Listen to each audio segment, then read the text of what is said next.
La salida del entrenador marcó un antes y un después en el Real Madrid. No fue una despedida cualquiera ni un adiós sereno, de esos que se asumen como parte natural del fútbol de élite, donde los ciclos se cierran con aplausos y se abren otros con ilusión renovada.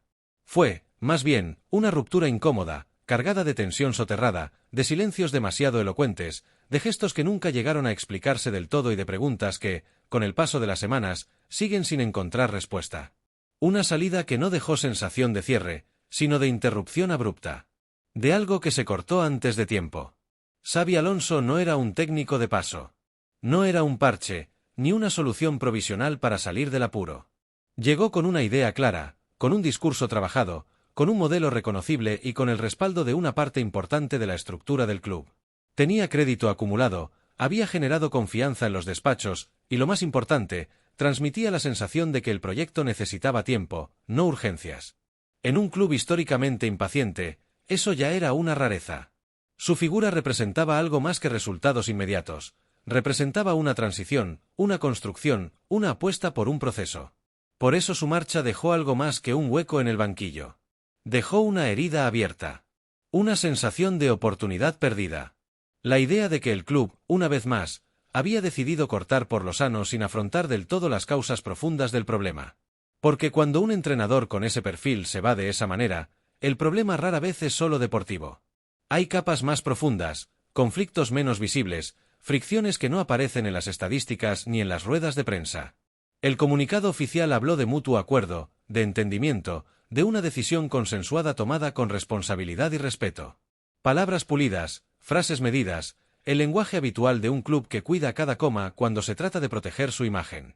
Pero la grada nunca compró ese relato. Nunca lo hizo. Porque el fútbol, especialmente en un estadio como el Bernabéu, tiene un termómetro propio.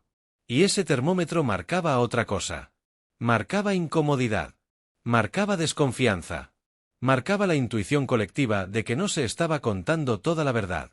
Desde el primer día se instaló una versión paralela, no escrita, no confirmada oficialmente, pero persistentemente presente. Una versión más incómoda, más directa, menos maquillada. La sensación fue clara, algo se rompió por dentro. El vestuario no estuvo alineado con el mensaje del entrenador. Hubo resistencias internas, egos difíciles de gestionar, jerarquías que chocaron con nuevas ideas.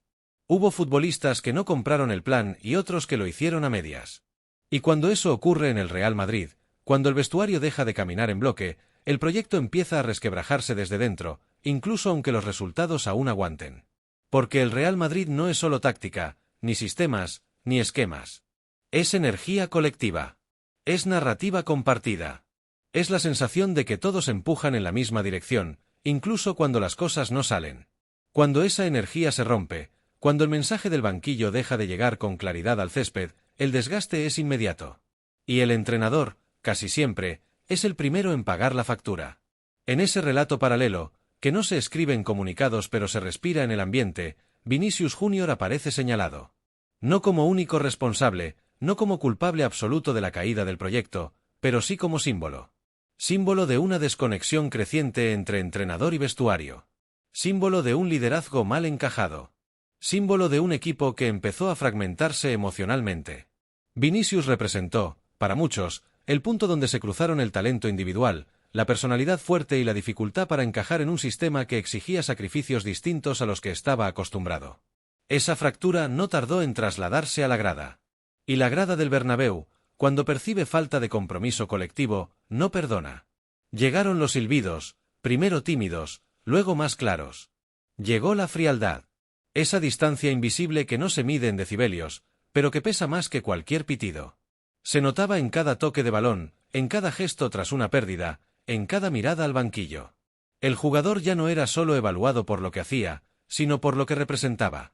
Porque en el Real Madrid, las figuras no solo juegan, simbolizan.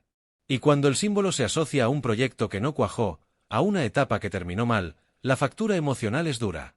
Muy dura. No importa cuántos goles haya marcado antes, ni cuántos partidos haya decidido. El presente lo devora todo. Y la sensación que quedó fue la de un equipo que perdió cohesión emocional antes incluso de perder resultados. Un vestuario que se rompió por dentro antes de hacerlo en el marcador. La salida de Xabi Alonso no fue solo el final de un entrenador. Fue el síntoma visible de un conflicto más profundo. De un choque entre idea y realidad. Entre proyecto y urgencia. Entre liderazgo técnico y poder interno. Y mientras el club intenta recomponerse, la herida sigue ahí. Abierta. Recordando que, a veces, los problemas más graves no se ven en la clasificación, sino en lo que ocurre cuando nadie está mirando. El Bernabéu no olvida y, sobre todo, no perdona fácilmente. Puede esperar, puede contenerse durante un tiempo, puede incluso engañarse a sí mismo cuando los resultados acompañan, pero cuando la sensación de ruptura aparece, no hay marcador que la silencie. La victoria ante el Levante no calmó absolutamente nada. No fue un bálsamo, no fue un punto de inflexión, ni siquiera fue un parche convincente. Al contrario, actuó como un espejo incómodo que dejó al descubierto un malestar más profundo, más arraigado, más estructural. Porque el problema ya no es táctico, ya no se reduce a un sistema, a un once inicial o a una decisión puntual desde el banquillo. Tampoco es físico, ni se explica únicamente por piernas cansadas o por un calendario exigente. El problema es emocional, institucional, identitario. El Real Madrid siente que algo se le está escapando. No necesariamente un título concreto, no un partido aislado, sino una idea, una forma de reconocerse a sí mismo. Y cuando eso ocurre en este club, cuando la sensación de pérdida no es tangible pero sí perceptible, la reacción de su gente es inmediata. Porque el Bernabéu no pita por capricho. No pita por costumbre. No pita por aburrimiento. Pita cuando detecta una grieta entre lo que el equipo representa y lo que siempre ha exigido. No se pita un resultado, se pita una sensación. No se juzga un partido, se juzga un proceso. Y eso es lo verdaderamente preocupante. No se pitó un mal encuentro. Se pitó una actitud. Se pitó una forma de competir que no termina de conectar con la grada. Se pitó una historia que parece mal cerrada, un ciclo que da la sensación de haberse alargado más de lo debido o de no haber encontrado aún su siguiente capítulo. Se pitó la percepción de que algo no encaja, de que las piezas están sobre el tablero pero no terminan de formar una imagen reconocible. Y lo más inquietante de todo es que el debate ya no es puramente deportivo. Ha dejado de serlo. Ya no se habla solo de esquemas, de rotaciones o de nombres propios. El debate es estructural. Porque cuando el Bernabéu empieza a cuestionar, las preguntas ya no tienen que ver con el próximo partido, sino con el rumbo general del proyecto. ¿Puede el Real Madrid permitirse una grieta con su grada? ¿Puede un club que se define por su simbiosis emocional con el estadio sostener a una figura cuando esa comunión se rompe? ¿Es viable prolongar una situación en la que los aplausos suenan forzados y los silencios pesan más que los goles? ¿O está ante una decisión incómoda, de esas que nadie quiere tomar todavía, pero que todos saben que tarde o temprano llegarán? Porque en el Real Madrid ganar no basta. Nunca bastó. Ganar sin convencer es una tregua, no una solución. La sensación que dejó el Bernabéu no se borra con una victoria ni se tapa con 2 goles en el marcador. No se disimula con estadísticas, ni con porcentajes de posesión, ni con datos fríos que sirven para el análisis pero no para sanar una relación emocional dañada. Lo que ocurrió no fue una reacción aislada, ni un calentón momentáneo de la grada. Fue la acumulación de un hartazgo que venía creciendo en silencio, partido a partido, detalle a detalle, gesto a gesto. En este estadio, el silencio previo siempre es más peligroso que el pitido final. En el Real Madrid, cuando la grada empieza a desconectarse, el problema ya es grave. Pero cuando esa desconexión apunta a figuras clave, cuando la duda ya no es colectiva sino personalizada, la alarma es total. Porque el Bernabéu no señala a la ligera. Señala cuando siente que el escudo está por encima de cualquier nombre propio. Y cuando ese mensaje baja desde la grada, no hay discurso que lo frene ni rueda de prensa que lo diluya. Solo queda una certeza: algo se ha roto, o está a punto de hacerlo. Y en este club, ignorar esas señales nunca ha sido una opción sin consecuencias. Aquí nadie finge sorpresa. El club lo sabe. La directiva lo sabe. El vestuario lo siente. Y la grada, que puede parecer caprichosa desde fuera, también lo sabe. En el Real Madrid nada ocurre por casualidad, y cuando algo se instala en el ambiente, es porque lleva tiempo gestándose en silencio. Aquí no se trata solo de Vinicius Junior, pero Vinicius Junior se ha convertido en el rostro visible del conflicto, en el punto donde confluyen tensiones que van mucho más allá de un partido, de una pitada o de una mala reacción aislada. Vinicius es hoy el símbolo de algo que se ha desajustado. No únicamente por lo que hace con el balón, que sigue siendo desequilibrante, decisivo, diferencial, sino por todo lo que rodea a su figura. Su lenguaje corporal, sus miradas, sus gestos hacia la grada, sus reacciones ante el reproche, su manera de vivir el error propio y ajeno. Todo suma. Todo se observa. Todo cuenta. Y en el Santiago Bernabéu, donde la memoria es larga y la exigencia infinita, todo pesa el doble. Porque en este estadio no se analiza solo el regate o el gol. Se interpreta cómo corres cuando no te llega el balón, cómo reaccionas cuando fallas, cómo aceptas la crítica, desde dónde juegas y para quién juegas. El Bernabéu no pide perfección, pero exige honestidad. No exige silencio, pero sí respeto. Y, sobre todo, exige una sensación clara de pertenencia. Aquí el público no se conforma con que seas bueno, quiere sentir que estás alineado con la idea, con el escudo, con la historia. El estadio no juzga únicamente el presente inmediato. Juzga la actitud acumulada, el compromiso sostenido, la conexión emocional. Por eso no hubo paciencia ni margen ni comprensión.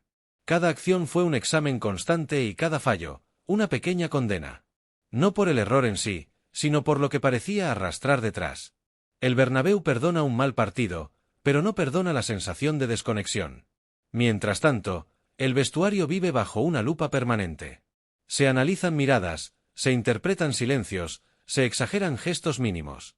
Donde antes había complicidad ahora hay sospecha, donde antes había bromas ahora hay distancia. Cuando la confianza se rompe, o simplemente se resquebraja, todo se magnifica. Un gesto que antes pasaba desapercibido ahora se convierte en un mensaje. Una reacción espontánea ahora se lee como una declaración de intenciones. Y en ese contexto aparece Florentino Pérez, que lo sabe mejor que nadie.